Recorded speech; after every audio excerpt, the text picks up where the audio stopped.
दोस्तों, आज का वाक्य एक ऐसी लड़की का है जिससे दो भाइयों ने शादी कर ली थी। इसके दो शौहर थे। फिर जब उस औरत का बच्चा पैदा हुआ तो डॉक्टर्स की भी चीखें निकल गईं। इस हैरत अंगेज वाकये को मुकम्मल जानने के लिए वीडियो को पूरा जरूर देखें कि आखिर उस औरत ने ऐसी क्या चीज को जन्म दिया और दो भाइयों ने उससे क्यों शादी की। मेरा नाम मारिया है।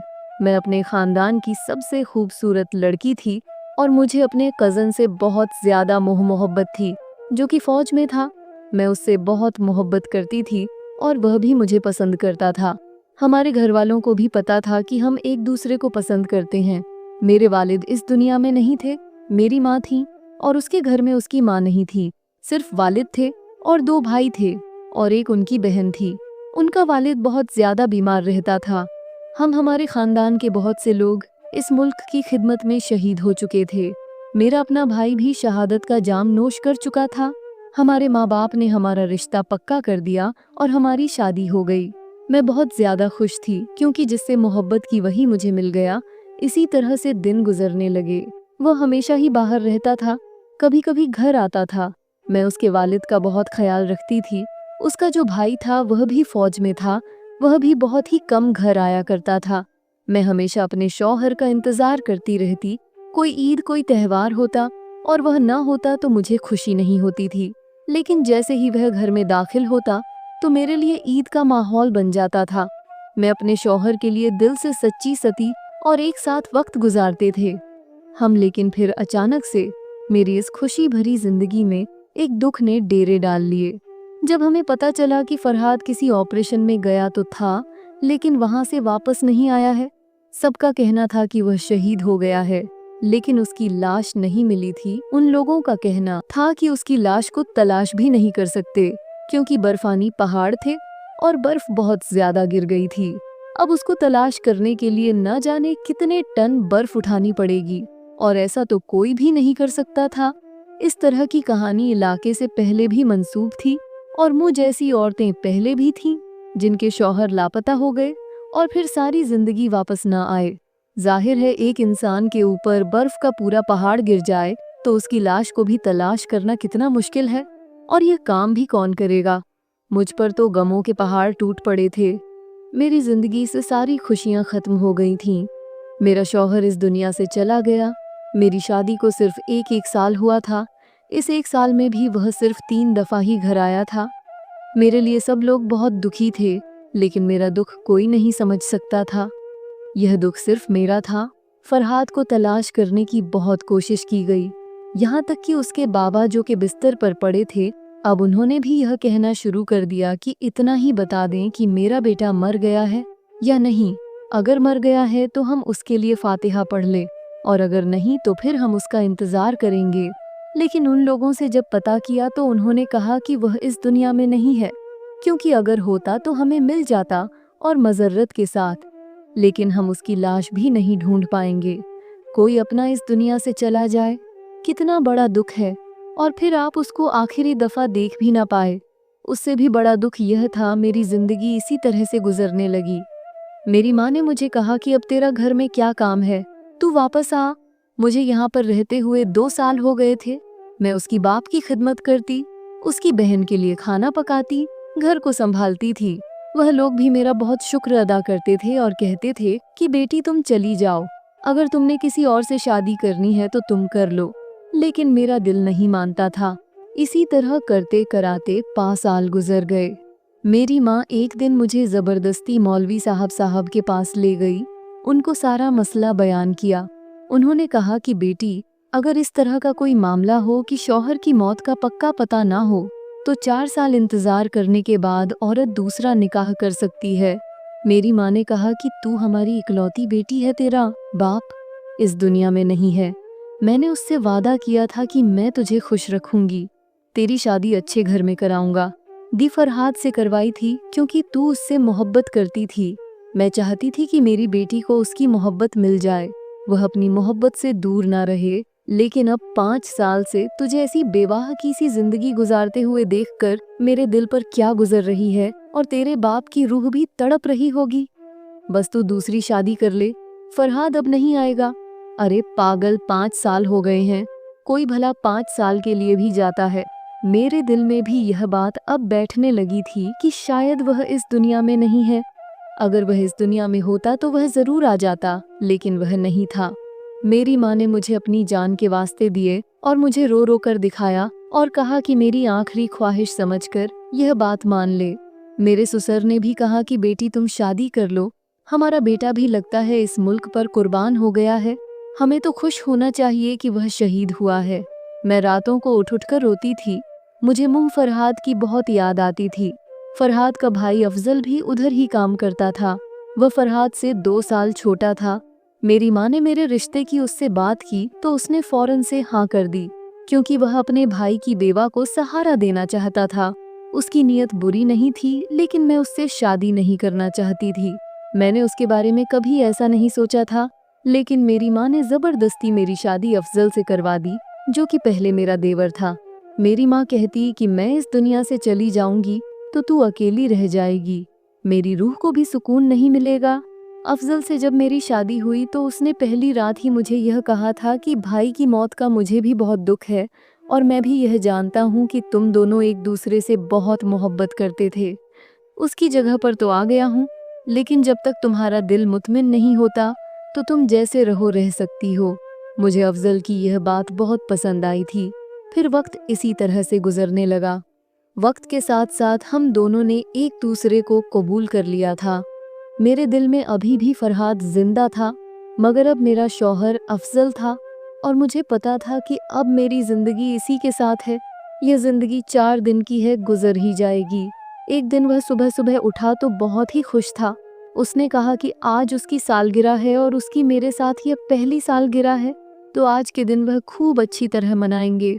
मैंने कहा कि क्या करोगे? तो उसने कहा कि मैं अच्छा सा खाना लेकर आऊँगा। तुम्हें आज खाना घर में पकाने की ज़रूरत नहीं है, तुम वही निकाह वाला जोड़ा पहनकर अच्छे से तैयार हो जाना। मैंने कहा कि ठीक है। वह फिर बाहर चला गया तो मैं तैयार होने लगी। आज मेरे चेहरे पर मुस्कुराहट थी।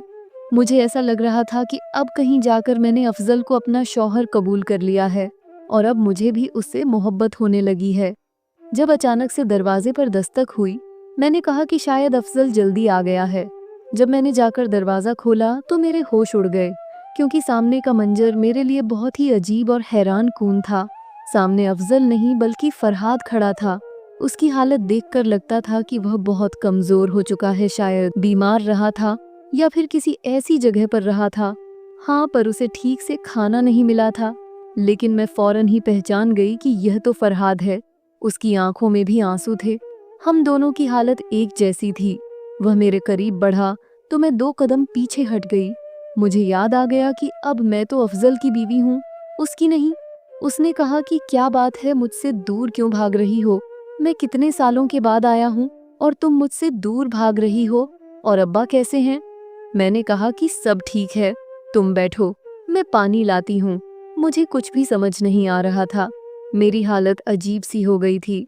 ऐसा लगता था कि कोई जिंदा रहना चाहता है और अब उसके सामने मौत आकर खड़ी हो गई है, जबकि वह पहले मौत मांगता रहा। उसने बताया कि वह बड़े बुरे हालात में था। वह एक छोटे से गांव में फंस गया था, जहां पर लोगों को उसकी जुबान भी नहीं आती थी। उसकी हालत बहुत बुरी थी। वह पाकिस्तान से निकलकर किसी और इलाके की हुदूगिरो संगीत। मेरे भाई, मैंने तुझे बहुत याद किया। मैं बड़ी मुश्किल से यहाँ तक पहुँचा हूँ। अफजल का रवैया भी मेरी तरह हो गया था।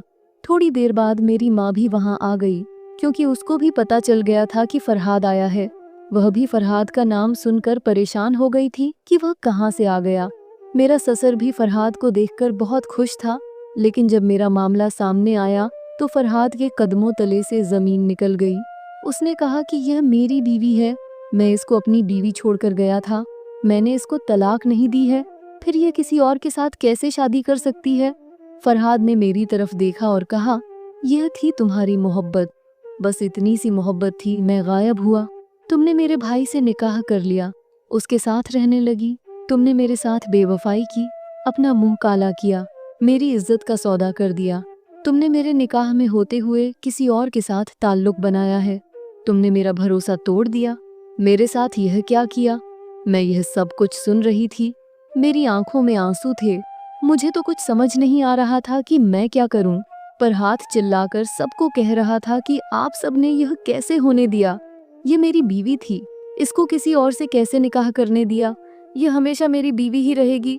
इसके साथ मैंने निकाह किया था, आप सबकी मौजूदगी में किया था। आप लोग गवाह थे, ये मेरी बीवी है। चाहे मैं 10 साल के बाद आऊं, चाहे 15 साल के बाद आऊं। तो मेरे ससुर ने कहा कि नहीं बेटा, ऐसा नहीं होता। उसी मुफ्ती को बुलाया गया जिसके पास मैं मसला पूछने के लिए गई थी। उसने कहा कि अगर 4 साल तक मुसलसल शौहर लापता रहे तो औरत दूसरी शादी कर सकती है, इसलिए तुम्हारी बीवी ने कोई गैर शरई काम नहीं किया है। मुफ्ती साहब ने कहा कि यह लड़की मेरे पास मसाला पूछने आई थी और मैंने ही इसको यह मसला बताया था। इसकी माँ इसकी शादी के लिए फिक्रमंद थी। इसने जो भी किया बिल्कुल ठीक किया है। फरहाद ने कहा कि क्या ठीक किया है? मैंने तो इसको तलाक नहीं दी, फिर यह किसी और के साथ शादी कैसे कर सकती है? मुफ्ती साहब ने कहा कि हाँ, एक बात यहाँ पर बहुत अहम है कि अगर शौहर 4 साल के लिए दूर रहे तो बीवी किसी और से शादी कर सकती है, लेकिन जब 4 साल के बाद दूसरा शौहर वापस आ जाए तो बीवी उसी के निकाह में जाएगी, यानी पहले शौहर के साथ रहेगी और उसके दूसरे शौहर के साथ निकाह मंसूब हो जाएगा, यानी कि फर्द तुम ही इसके शौहर हो और अफजल अब तुम्हारा इसके साथ कोई निकाह नहीं है। यही शरी मसला है, यही शरीयत का हुक्म है। जब यह बात मुफ्ती साहब ने बताई तो फरहाद के चेहरे पर एक सुकून आ गया, लेकिन अफजल की हालत खराब होने लगी। उसने कहा कि मुझे किस बात की सज़ा मिली? मेरे साथ ये सब कुछ क्या कर दिया? आप लोगों ने ऐसा नहीं हो सकता। मुफ्ती साहब ने कहा कि ऐसा ही हो सकता है। कुछ अजीब सी थी, मुझे कुछ समझ नहीं आ रहा था। फरहाद ने कहा कि क्या हो गया है तुम्हें? तुमने मुफ्ती साहब की बात नहीं सुनी। मैं ही तुम्हारा शौहर हूँ, फिर मुझसे दूर क्यों भाग रही हो? तुम्हें बड़ा शौक था ना फतवे लेने का, इस्लाम के ऊपर पर अमल करने का, कि 4 साल तक शौहर वापस नहीं आया तो चलो शादी कर लेती हूँ। लेकिन अब इस्लाम के हुक्म का पता चल गया तुम्हें कि अब मैं वापस आ गया हूँ तो मैं ही तुम्हारा शौहर हूँ। अब उस इंसान को अपने दिल से निकाल दो। वह एक सांप है जिसने अपने ही भाई की बीवी के साथ शादी कर ली। कहने को मेरा भाई था, मेरा सब कुछ था, मेरे लिए सबसे बढ़कर था, लेकिन उसने जो किया बहुत गलत किया। जो लोग सबसे ज्यादा करीब होते हैं, हम साथ वही धोखा करते हैं। अब मैं फरहाद के साथ रहने लगी। उसका रवैया मेरे साथ कुछ अजीब था। वह बहुत ज्यादा चिड़चिड़ा हो गया था, क्योंकि वह इतने मुंह मुश्किल हालात काट कर आया था, इसलिए मैं समझ सकती थी। लेकिन आहिस्ता आहिस्ता वह ठीक होने लगा। उसके दिल में मेरी मोहब्बत जागने लगी। उधर अफजल बार बार मुझसे मिलने की कोशिश करता था, मुझे फ़ोन करता था, लेकिन फरहाद ने मेरा फ़ोन ही तोड़ दिया। मैं उससे कोई राब्ता नहीं करना चाहती थी, क्योंकि मुफ्ती साहब की बात के मुताबिक अब फरहाद ही मेरा शौहर था। मैं सारी सारी रात रोती थी, ये सोचती कि मेरी ज़िंदगी को तो अजाब बना दिया गया है। ये सब कुछ मेरी माँ ने किया था। मैं किसी से शादी नहीं करना चाहती थी, मुझे मेरे हाल पर छोड़ देती। अब मैं क्या कर सकती थी? मैं फरहाद के साथ 3 महीने रही थी, जब एक दिन अफजल हमारे घर आ गया और उसने कहा, मुझे मेरी बीवी वापस करो। उसकी हालत अजीब सी थी, वह बहुत दुखी लग रहा था। जिसने अपने आप को खत्म करने की कोशिश भी की थी, उसने ठीक से खाना पना भी छोड़ दिया था। मेरे बगैर अब वह नहीं रह सकता था। उसने खुद मुझसे कहा था कि मुझे तुम्हारी आदत हो गई है, मैं तो बाहर ही नहीं आई। मुझे फरहाद ने कहा कि कोई ज़रूरत नहीं है बाहर आने की। बाहर झगड़ा होने लगा, लड़ाई होने लगी। फिर से मुफ्ती साहब को बुलाया गया। उन्होंने अफजल को समझाया कि अब तुम इनके साथ आना जाना भी नहीं रख सकते हो और तुम्हारा यहाँ पर कोई काम नहीं है, तुम यहाँ से चले जाओ। लेकिन वह मानने को तैयार नहीं था। वह लोग बुरी तरह से लड़ रहे थे। जब अचानक से मेरी तबीयत खराब हो गई, जब मुझे डॉक्टर के पास ले जाया गया, तो डॉक्टर ने कहा कि मैं माँ बनने वाली हूँ। मेरे लिए यह बात भी बहुत बड़ी मुसीबत से कम नहीं थी, जबकि माँ बनना हर औरत का ख्वाब हो है। क्योंकि इस बच्चे का बाप कौन था, ये मुझे नहीं पता था। मैं अफजल के साथ रह रही थी, हमारी जिंदगी अच्छी गुजर रही थी और 2-2.5 महीने से मैं फरहाद के साथ रहने लगी थी। डॉक्टर के मुताबिक मेरा हमल भी इतना ही था, 2.25 महीने बताए जा रहे थे। इसका मतलब कि इस बच्चे का बाप कौन था, या अभी तक किसी को भी नहीं पता था, और यह तभी पता चल सकता था जब यह बच्चा इस दुनिया में आता। अफजल और फरहाद में फिर से लड़ाई होने लगी। अफजल कहने लगा कि इसके पेट में मेरा बच्चा है और अगर तुमने अपनी बीवी को रखना है तो रखो, लेकिन मैं बच्चे को ले लूंगा। मेरे शौहर यानी फरहाद ने कहा कि बच्चा भी मेरा है और बीवी भी मेरी है, तुझे कुछ नहीं मिलेगा। अगर तूने मेरे घर में कदम रखा या मेरी बीवी का नाम भी लिया तो मैं तुझे जान से मार दूंगा। लेकिन अफजल बार बार मेरा नाम लेने लगा। उन दोनों की लड़ाई शिद्दत से बढ़ गई। दोनों हाथापाई पर उतर आए। मैं चिल्ला चिल्ला कर रोने लगी थी। मुझे ऐसा लगता था जैसे यह सब कुछ मेरी वजह से हुआ है।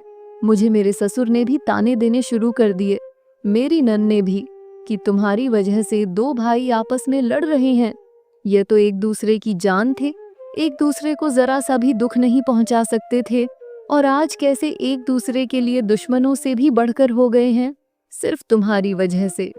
डॉक्टर ने कहा था कि जब तक बच्चा इस दुनिया में नहीं आता तब तक हम नहीं बता सकते कि इसका बाप कौन है। अफजल ने पहले ही कह दिया था कि बच्चा मेरा है, और जैसे ही बच्चा इस दुनिया में आएगा मैं उसे लेकर चला जाऊंगा। उसने कहा था कि अब मुझे तुम्हारी भी कोई परवाह नहीं है, बच्चा तुम्हारे बगैर रह लेगा। मैं उसे माँ और बाप दोनों का प्यार दे दूंगा। मैं परेशान थी कि कहीं यह सचमुच मेरे बच्चे को न ले जाए। और उधर फरहाद ने एक अजीब सी बात कर दी। उसने कहा कि अगर यह बच्चा अफजल का है तो फिर हम यह बच्चा उसको दे देंगे। तो दोनों सूरतों में ही मुझे मेरे बच्चे से दूर करने की साजिशें हो रही थीं। अगर मेरी गोद में यह बच्चा न होता तो मैं अभी तक खुदकुशी कर लेती। मेरे दिल पर क्या गुजर रही थी ये सिर्फ मैं ही जानती थी। मुझे अफजल ने कहा था कि मुझे अब तुम पर कोई भरोसा नहीं है और तुम मुझे अपनी जिंदगी में वापस नहीं चाही हो, लेकिन अपना बच्चा मैं तुम्हारे पास नहीं रहने दूंगा।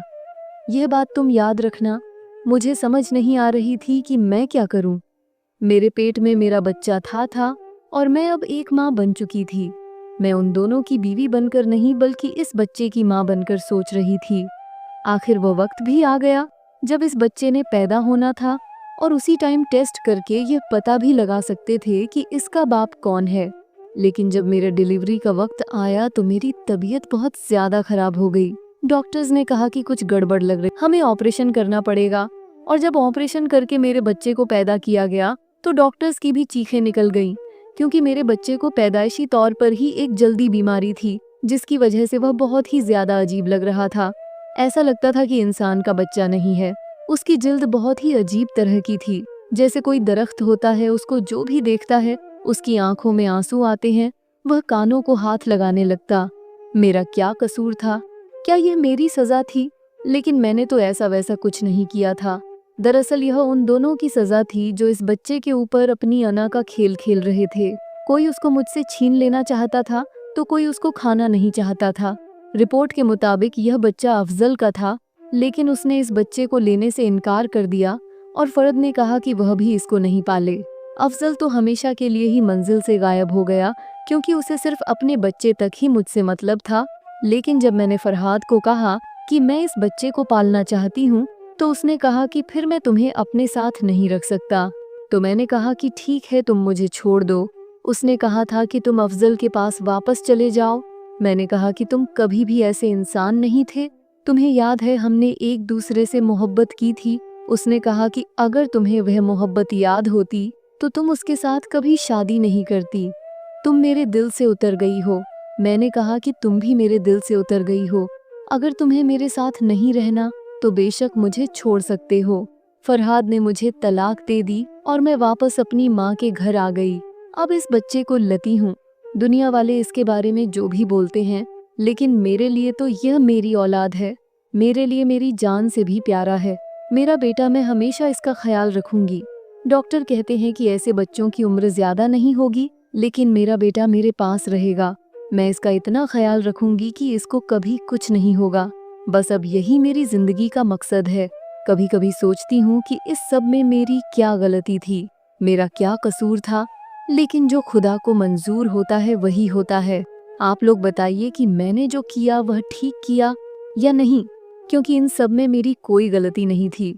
दोस्तों, वीडियो को लाइक और अपने दोस्तों और फैमिली में शेयर करना भी मत भूलिए, और हमारे चैनल को सब्सक्राइब करके हमारे फैमिली